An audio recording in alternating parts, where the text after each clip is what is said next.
everyone, and welcome back to Curious Kellen. Today I'm going to go through my handmade guitar and show you how I built it. Here we go. So today I just wanted to talk a little bit about my guitar that I made. It took me a full school year to make it, so it's a pretty big project, and I think it's something that's worth taking a second look at. And so, yeah, it took a lot of work to make this, and I'm really proud of what I made. And so let's just get started, and I'll show you kind of how we got started in the process of building it and how it got to this point here. So first things first, we started on the neck. This whole piece is not actually one single piece of wood. What we did is we took boards, and there's one board here along the bottom, and then we stacked I think it was 3 pieces on top here to make the heel, and then 3 pieces, 2 or 3 up here to make the headstock. So it's not carved out of one single piece of wood. And up close, I'm not sure whether or not you can tell, but if you look on the neck right there, you can see that there's a little seam right here. So that's another piece of wood that was actually stacked on top of there. And on the back here as well, you can see another seam right there. So it's not all one piece of wood, but we put a piece of veneer over the top of the headstock here to hide that seam on the front side. And you really can't tell too big of a difference, like you probably wouldn't notice first thing if you're not a woodworker, or if I didn't point it out to you. The next thing we started working on was the back. So this is what the back looks like on my guitar. And we take a board and we do what's called a book match. So you take a board, imagine a board like this, and you actually cut down the middle of it. And so you have 2 pieces that are stacked on top of each other, like 2 pieces of paper almost. So if you were to cut between those 2 pieces of paper and then fold them open and then glue them together like that, that's how we get this look here. And if you look closely, you can see that it's kind of a mirror over this center seam here. You can see that this side is symmetrical to this side, except for this, which was inlaid.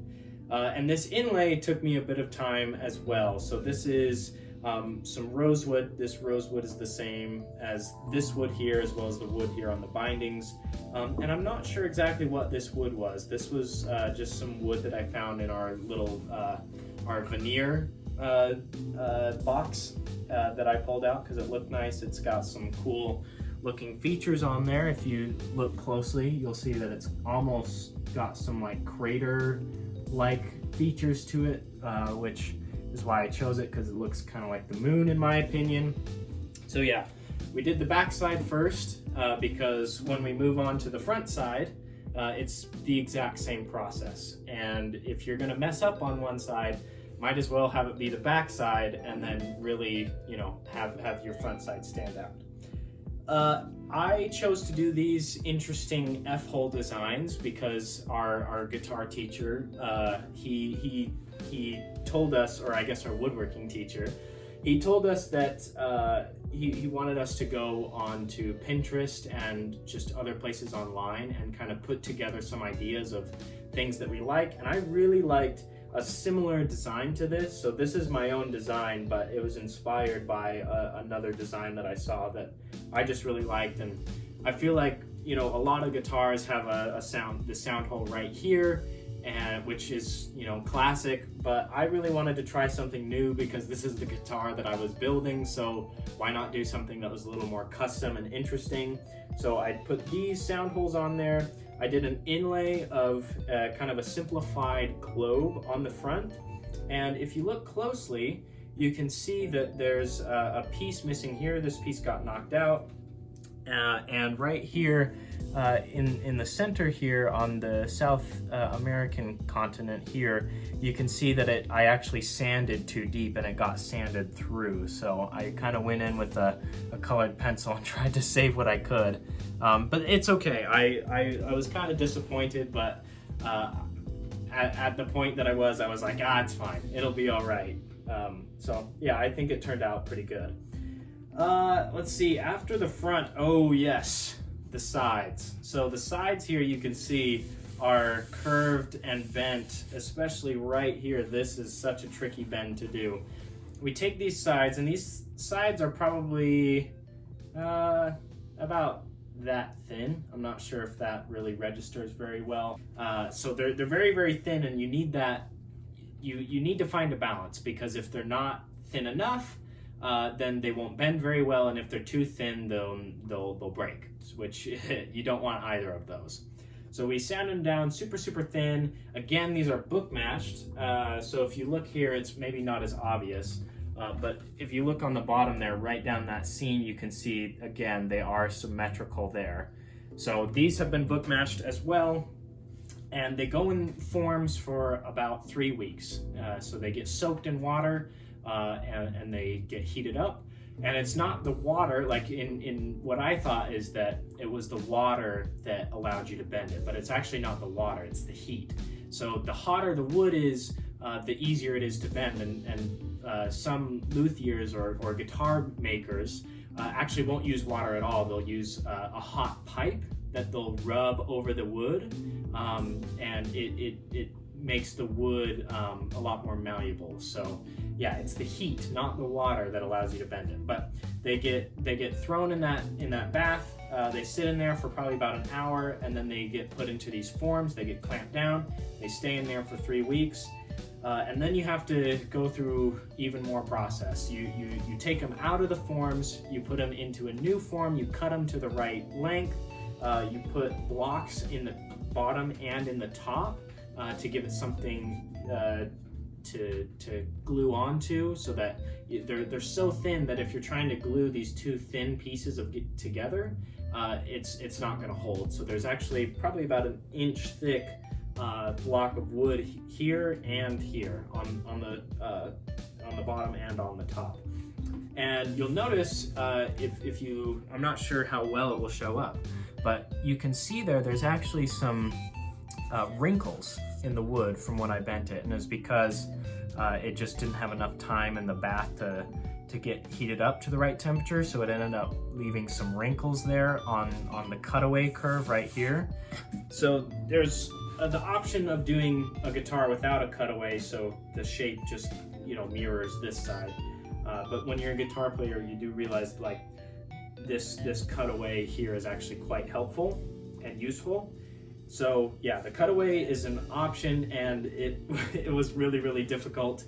And then after that, we started to work on the fretboard. So if you look here at a side angle, you can see that the neck and the fretboard are actually two separate pieces, and the fretboard comes down and lays on top of the guitar. The fretboard that I made is made of two different kinds of wood. The darker wood is rosewood, and then the center wood I believe is maple. And so I had to make this special. Our woodworking teacher, he made everyone's. He would either make them in rosewood or in maple. Because I wanted to do this special design, I had to actually make this piece, and then he was able to kind of take it the rest of the way for everyone. But yeah, this took a lot of work, and I think it turned out really nice. And then we also built the bridge. We could really make whatever design we wanted for this. It just had to be big enough to fit this little section here. This is called the saddle. And the saddle and the nut up here are both made of cow bone, which when you sand it, smells very strange. Like, I thought it smelled like milk, which would make sense, but it's such an interesting smell that I had never smelled before, and that wouldn't be something that you think about. So yeah, then you had to drill holes through here. He gave us the tuning pegs as well as the strings, and yeah, that's pretty much all of it here. It took a lot of work to get to this point, and there's struts and structure that you can't actually see here. That it's all on the inside, because this the top and the back are super thin as well. They're a little bit thicker than the sides are, but not by much. So they actually have bracing in the back So these beams of wood running crosswise to help hold it in place and give it some structure so that it doesn't just instantly break. And yeah, it was so worth it to do. I worked on it with my younger brother. He was in the same class. We both built a guitar. So it was a really great experience for both of us. And, you know, obviously if I got the chance to do this again, I would maybe make some changes and do some new stuff.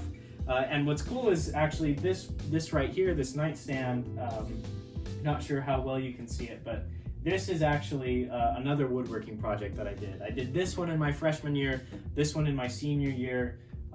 So it's woodworking has been something that I've enjoyed for all of my high school career. I wasn't able to take it during my sophomore or junior year. Sophomore, I was busy with other things, and then junior year was COVID, so couldn't do that. But yeah, it's really cool to kind of see them both side by side. And I put together some drawings actually. Let me grab those real fast. Okay, so here is the initial design that I drew for the guitar. You can see the sound hole design is the same. There's some differences here down in the bridge, and I wanted to do 2 globes originally instead of just 1. And if you look close, you can actually see I have written all around the edge a phrase up in this corner up here. You can see it says, "Not all those who wander are lost." And it says that in a bunch of different languages around the edge. I was going to do wood burning to do that. But then if you look at the neck over here, you can see the neck turned out to be very similar to what it is on the guitar. And then I also have a drawing of the back side. And the back, I think more than anything else, really turned out to be almost the exact same. Because it's got that moon shape down there in the bottom. And I think it's cool to just compare how those drawings started out to how it turned out in the end. So it definitely didn't match exactly what I had in my drawings, which is okay. But you can see how the inspiration really came from those drawings I made.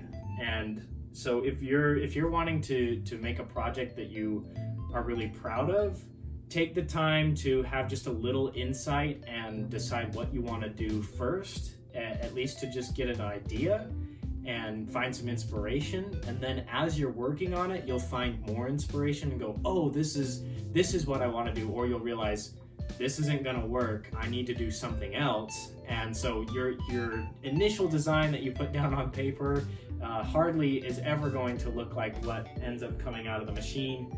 But if you give that just a little bit of planning beforehand, you're going to have something that you feel like you took from start to finish. So I would highly recommend that.